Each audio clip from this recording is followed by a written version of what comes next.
Hi good evening friends. నేను మీరా. ఈరోజు మన టాపిక్ వచ్చేసి అసలు ఇంట్లో ఆర్గ్యుమెంట్స్‌ని మనం ఎలా పెద్దగా చేసుకోకుండా సేఫ్ సైడ్ అవ్వాలో తెలుసుకుందాం. ఎందుకంటే ఒకసారి ఆర్గ్యుమెంట్స్ అనేవి పెద్దవయ్యాయనుకోండి, మనస్పర్ధలు పెరిగిపోయి హర్టింగ్స్ ఎక్కువైపోతాయి. సో, అలాంటి సిట్యుయేషన్స్ రాకుండా మనం ముందుగానే ఎలా కంట్రోల్ చేసుకోవాలో తెలుసుకుందాం. జనరల్‌గా ఇంట్లో ఆర్గ్యుమెంట్స్ అనేవి అవాయిడ్ చేయడం పాసిబుల్ కాదు. ఇది న్యాచురల్. కానీ ప్రాబ్లమ్ ఆర్గ్యుమెంట్‌లో లేదు. అది ఎలా ఎస్కలేట్ అవుతుందో అక్కడే డ్యామేజ్ ఉంటుంది. చాలామంది ఒక స్మాల్ పాయింట్‌ని ఈగోతో కనెక్ట్ చేసి, అది పర్సనల్ అటాక్ లాగా తీసుకుంటారు. అక్కడే ఫైట్ పెరిగిపోతుంది. నిజమేంటంటే మోస్ట్ ఆర్గ్యుమెంట్స్‌లో 2 పక్కల వాళ్ళకి కొంచెం నిజం ఉంటుంది. కొంచెం ఎమోషన్ ఉంటుంది. కానీ మనం ఎమోషన్‌ని ఫ్యాక్ట్ లాగా ట్రీట్ చేస్తాం. అందుకే కంట్రోల్ పూర్తిగా పోతుంది. First principle simple. ఆర్గ్యుమెంట్‌లో గెలవడం అంటే రిలేషన్‌షిప్‌లో ఓడిపోవడం. మీరు కరెక్ట్ అని ప్రూవ్ చేసిన కొద్దీ ఆపోజిట్ పర్సన్ హర్ట్ అయితే యూజ్ ఏంటి? సో, మైండ్‌లో ఒక రీసెట్ పెట్టుకోవాలి. సాల్వ్ చేయాలి. కానీ డామినేట్ చేయాలి అనుకోవద్దు. కమ్యూనికేషన్ 50% ఫైట్‌ని కంట్రోల్ చేస్తుంది. సేమ్ సెంటెన్స్‌ని డిఫరెంట్ టోన్‌లో చెప్పిన రిజల్ట్ కంప్లీట్‌లీ డిఫరెంట్ ఉంటుంది. "నువ్వు ఎప్పుడూ ఇలా చేస్తావు" అని అటాక్ లాగా చెప్పడం బదులు, "నాకు ఇలా జరిగింది. కాబట్టి ఇలా ఫీల్ అయ్యా" అని చెప్పడం కాన్‌ఫ్లిక్ట్‌ని తగ్గించేస్తుంది. ఇది స్మాల్ చేంజ్ అనిపించొచ్చు. కానీ ఇంపాక్ట్ హ్యూజ్. బ్లేమ్ లాంగ్వేజ్ వల్ల ఆపోజిట్ పర్సన్ ఇమ్మీడియేట్‌గా డిఫెన్సివ్ అవుతాడు. డిఫెన్సివ్ మోడ్‌లో ఉన్నవాడు వినడు. ఫైట్ చేస్తాడు. లిజనింగ్ అంటే వెయిట్ చేయడం కాదు. అర్థం చేసుకోవడానికి వినడం. చాలా ఆర్గ్యుమెంట్స్‌లో రియల్ ఇష్యూ ఏంటో కాదు. నన్ను అర్థం చేసుకోలేదు అనే ఫీలింగ్ వల్ల హీట్ పెరుగుతుంది. టైమింగ్ కూడా క్రూషియల్. టైర్డ్‌గా ఉన్నప్పుడు, హంగ్రీగా ఉన్నప్పుడు, లేక ఆల్రెడీ స్ట్రెస్‌లో ఉన్నప్పుడు డిస్కషన్ స్టార్ట్ చేస్తే అది ఆల్మోస్ట్ గ్యారంటీగా ఫైట్‌లా మారుతుంది. బ్రెయిన్‌కి ఎనర్జీ లేకపోతే లాజిక్ పనిచేయదు. ఎమోషన్ డామినేట్ చేస్తుంది. అప్పుడు బెస్ట్ డిసిజన్ పాస్. ఇప్పుడు మాట్లాడితే ప్రాబ్లమ్ సాల్వ్ అవ్వదు. కొంచెం తర్వాత మాట్లాడదాం అని బ్రేక్ తీసుకోవడం వీక్‌నెస్ కాదు. అది మెచ్యూరిటీ. ఇమ్మీడియేట్‌గా రెస్పాండ్ అవ్వకపోవడం చాలా strong control sign. Instant reactions mostly రిగ్రెట్‌కి లీడ్ అవుతాయి. కొన్ని మినిట్స్ గ్యాప్ ఇచ్చినా సేమ్ మ్యాటర్ కామ్‌గా హ్యాండిల్ చేయొచ్చు. Ego management biggest challenge. నేను ఎందుకు సారీ చెప్పాలి అనే థాట్ చాలా కామన్. కానీ ప్రాక్టికల్‌గా చూస్తే సారీ అంటే డిఫీట్ కాదు. అది డ్యామేజ్ కంట్రోల్ టూల్. మీరు సారీ చెప్పినప్పుడు ఆపోజిట్ పర్సన్ కూడా సాఫ్ట్‌గా అవ్వడం చాలా ఛాన్సెస్ ఉన్నాయి. ఈగో వల్ల చిన్న ఇష్యూ డేస్ వరకు డ్రాగ్ అవుతుంది. అది అన్నెసెసరీ స్ట్రెస్ క్రియేట్ చేస్తుంది. రిలేషన్‌షిప్‌లో స్కోర్ బోర్డ్ మెయింటైన్ చేస్తే లాంగ్ టర్మ్‌గా బ్రేక్ అయ్యే ఛాన్సెస్ ఎక్కువ. ఎవరు ఎక్కువ కరెక్ట్ అని కాదు. ఎవరు ఎక్కువ అడ్జస్ట్ అవుతారు అని అనే దాని మీద స్టెబిలిటీ డిపెండ్ అవుతుంది. చాలామంది ఓల్డ్ ఇష్యూస్‌ని కరెంట్ ఆర్గ్యుమెంట్‌తో మిక్స్ చేస్తారు. ఇది బిగ్ మిస్టేక్. అప్పుడు నువ్వు ఇలా చేశావు, ఇప్పుడు నువ్వు ఇలా చేశావు అని ఓల్డ్ రికార్డ్స్ తీసుకొని ప్రెజెంట్ ఫైట్‌ని ఇన్‌ఫ్లాట్ చేస్తారు. రిజల్ట్ ఒరిజినల్ టాపిక్ మారిపోతుంది. ఫైట్ హిస్టరీ డిస్కషన్‌గా మారిపోతుంది. ఒక రూల్ పెట్టుకోవాలి. కరెంట్ ఇష్యూ మాత్రమే డిస్కస్ చేయాలి. లేకపోతే క్లోజర్ ఎప్పుడూ రాదు. ఇంకా సర్కాసమ్, మాకింగ్, టోన్‌లో డిస్‌రెస్పెక్ట్ ఇవన్నీ స్లో పాయిజన్ లాంటివి. ఒకసారి చెప్పిన మాటలు మర్చిపోతారు అనుకుంటారు. కానీ అవి మెమొరీలో స్టోర్ అవుతాయి. లేటర్ బిగ్గర్ కాన్‌ఫ్లిక్ట్‌కి ఫ్యూయల్ అవుతుంది. సైలెంట్ ట్రీట్‌మెంట్ కూడా హెల్తీ కాదు. చాలామంది మాట్లాడకుండా పనిష్ చేస్తారు. ఔట్ సైడ్ నుండి చూస్తే కామ్‌గా అనిపిస్తారు. కానీ ఇన్‌సైడ్ టెన్షన్ పెరిగిద్ది. కమ్యూనికేషన్ కంప్లీట్‌లీ క్లోజ్ అయితే మిస్‌అండర్‌స్టాండింగ్స్ మల్టిప్లై అవుతాయి. ఇన్‌స్టెడ్ స్పేస్ తీసుకోవడం ఓకే.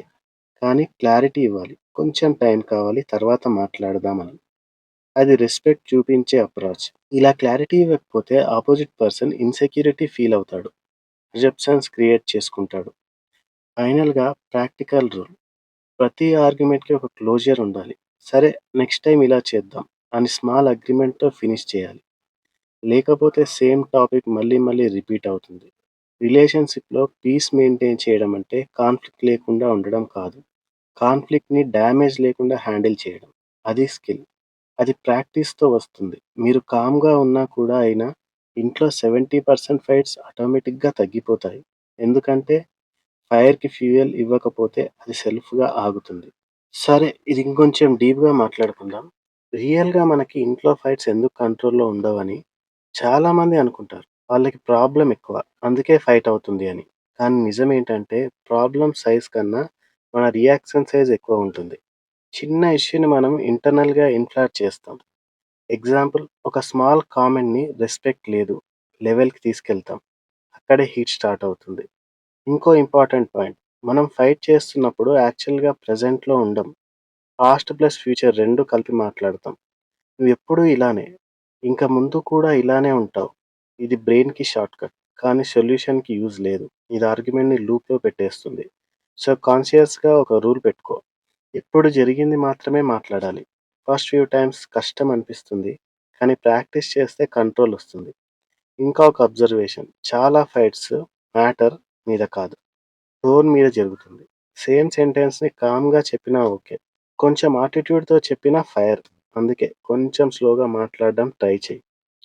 వాల్యూమ్ పెంచితే ఆటోమేటిక్‌గా అపోజిట్ పర్సన్ కూడా పెంచేస్తాడు. ఇది మిర్రరింగ్ ఎఫెక్ట్. మీరు కామ్‌గా ఉంటే 100% కాకపోయినా 60-70% వరకు సొల్యూషన్ కూల్ అవుతుంది. మళ్ళీ ఒక బిగ్ మిస్టేక్, విన్ అవ్వాలి అనే మైండ్‌సెట్. డిబేట్ లాగా ట్రీట్ చేస్తాం. నేను కరెక్ట్ అని ప్రూవ్ చేస్తా అని సరే. నువ్వు గెలిచావని అస్యూమ్ చేద్దాం. తర్వాత ఇంట్లో అట్మాస్ఫియర్ ఆక్వర్డ్. మాట్లాడడం తగ్గిపోతుంది. సైలెంట్‌గా ఉంటారు. అంటే ఫైనల్ రిజల్ట్ లాసే. సో, కొన్నిసార్లు ఇంటెన్షనల్లీ ఆర్గ్యుమెంట్‌ని షార్ట్ చేయడం బెటర్. సరే, ఇది ఇక్కడే ఆపేద్దాం. తర్వాత కామ్‌గా మాట్లాడదాం అని. ఇది ఎస్కేప్ కాదు, స్ట్రాటజీ.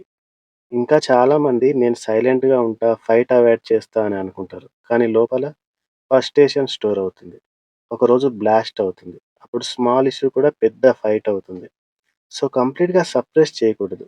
రైట్ టైంలో ఎక్స్‌ప్రెస్ చేయాలి. కామ్‌గా ఉన్న టైంలో చెప్పడం బెటర్. అప్పుడిలా జరిగింది, నాకిలా ఫీల్ అయింది అని. ఇమ్మీడియేట్‌గా చెప్తే ఫైట్. డిలేగా కామ్‌గా చెప్తే డిస్కషన్. ఈగో గురించి స్ట్రెయిట్‌గా చెప్తా. అది ఇంట్లో బిగ్గెస్ట్ విలన్. నేనెందుకు ఫస్ట్ మాట్లాడాలి? నేనెందుకు సారీ చెప్పాలి?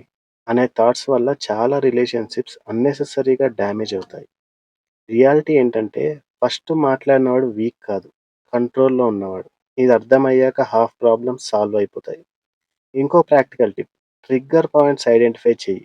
ప్రతి ఇంట్లో కొన్ని ఫిక్స్డ్ టాపిక్స్ ఉంటాయి. Money, relatives, work, time management etcetera. ఈ టాపిక్స్ వచ్చినప్పుడు ఫాస్ట్‌గా హీట్ ఎక్కుతుంది. సో, ముందు నుండి ప్లాన్ పెట్టుకో. ఈ టాపిక్స్ వచ్చినప్పుడు స్లోగా మాట్లాడాలి. ఇమ్మీడియేట్ రియాక్ట్ అవ్వకూడదు. అవేర్‌నెస్ ఉంటే హాఫ్ ఫైట్ ఆటోమేటిక్‌గా కంట్రోల్ అవుతుంది. ఇంకా ఒక సబ్టైల్ పాయింట్, మనం చాలా సార్లు వినడం కాదు, రిప్లై రెడీ చేసుకుంటాం. ఆపోజిట్ పర్సన్ మాట్లాడుతుంటే నేనేం చెప్పాలి అని థింక్ చేస్తాం. రిజల్ట్, వాళ్ళని అర్థం చేసుకోలేము. సో, ఒక సింపుల్ హ్యాక్, వాళ్ళని రిపీట్ చెయ్యి. నువ్వు చెప్పేది ఇది కదా అని. వాళ్ళకి అర్థమయింది అని ఫీల్ అవుతుంది. హీట్ తగ్గుతుంది. ఫిజికల్ స్టేట్ కూడా ఎఫెక్ట్ చేస్తుంది.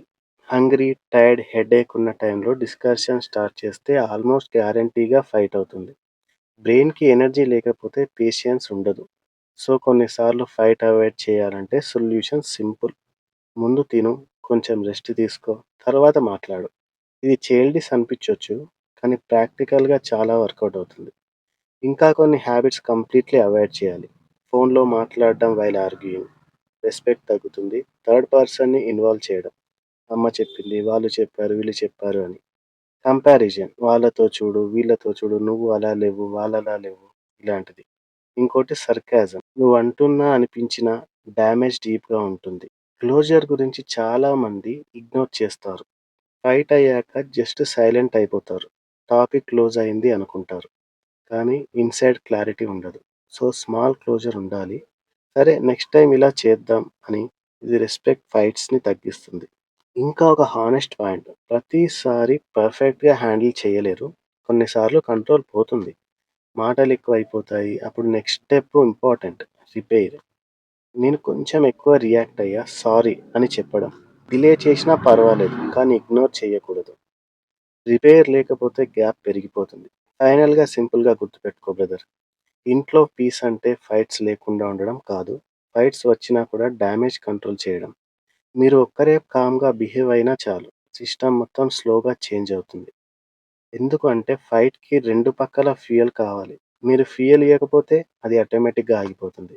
సో ఫ్రెండ్స్, ఈ టిప్స్ అన్నీ ఫాలో అయ్యి మీ ఇంట్లో జరిగే ఆర్గ్యుమెంట్స్‌ని పెద్దగా చేసుకోకుండా చిన్నగా ఉన్నప్పుడే వాటిని కిల్ చేసి మీరు హ్యాపీగా ఉంటారని కోరుకుంటాను. మీకు గనక ఈ టాపిక్‌లో నేను చెప్పిన పాయింట్స్ నచ్చినట్టయితే లైక్ చేయండి, సబ్స్క్రైబ్ చేయండి, మీ ఫ్రెండ్స్‌కి షేర్ చేయండి. ఇట్లు మీ Rocky. Thank you friends. Good evening.